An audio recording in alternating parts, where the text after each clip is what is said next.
Hi, my name is Louie Palu. I'm a documentary photographer. I'm here at Stephen Bulger Gallery, and I'm here to show you my exhibition, Distant Early Warning. Distant Early Warning also translates to the DEW line, the Distant Early Warning line. And originally, after the Cold War, fearing a nuclear attack from the Soviet Union, Canada and the United States built the Distant Early Warning line across Alaska, Canada, and up in through Greenland to be early detection of a possible catastrophic nuclear attack. And for 70 years and more, they've been watching and waiting. But the eventual threat that came was actually climate change. And that's what this project's about. It's about the intersection between climate change, the legacy of the Cold War, and ideas around security. So the first photograph we're going to talk about is over here. And what this photograph is a photograph of technology. The original engineers and scientists of the Arctic are the Inuit. And this photograph of these two Canadian Rangers wearing parkas with red hoods. Parkas are an Inuit invention. Now the red hoods are part of the uniform, and the red hoods are so they can see them far away on the land.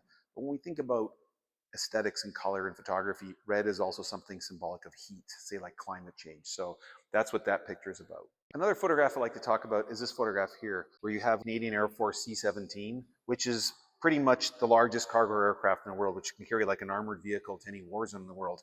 But it's here in Hull Beach, high above the Arctic Circle in the archipelago above Hudson's Bay.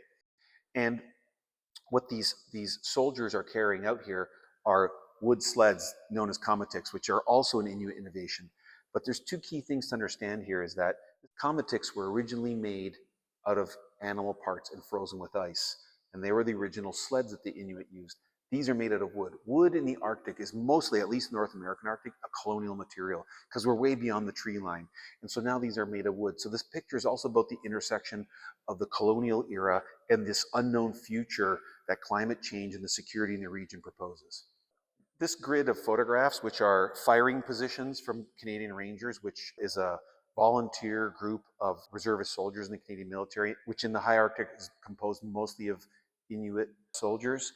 These are firing positions where they would lay down and fire their weapons. These two are caribou fur, but these two are not. And it just talks about the changing materiality of colonialism and the industrialization of the region. Also, the rifles are made of wood and they're bolt action because in the high Arctic, when it's minus 50 or 60, automatic weapons freeze up or don't work. This project really is about this unknown future we're facing and how all these sort of military forces and resources are going up to the north to try and figure out how they're going to tackle the next threat to the Arctic. So the archive of this project is over 200,000 images at this point and also includes the Scandinavian border with Russia.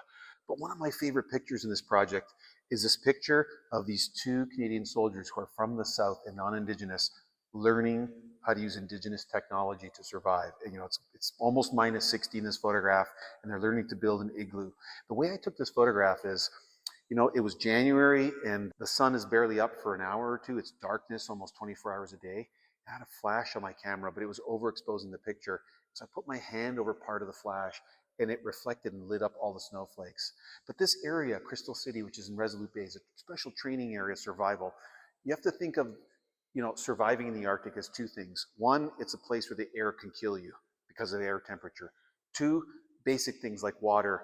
Making water is a very important and difficult skill because at those temperatures, even just your drinking water freezes. This photograph, in a lot of ways, is an intersection of how cinema as well informs my practice as a photographer. If you see the film John Carpenter's The Thing, which is like a sci-fi horror movie, you'll see photographs like this where things are buried in the ice or the snow. And this is a survival picture of this pilot learning how to dig a snow cave, which in a lot of ways is metaphorical of a grave or many other things. This idea of survival is also a metaphor for us down here south. As we think of climate change, we have to think of how we're going to survive in a future where the environment will be extreme to the way we need to live. Thanks for watching. The exhibit's on till August 24.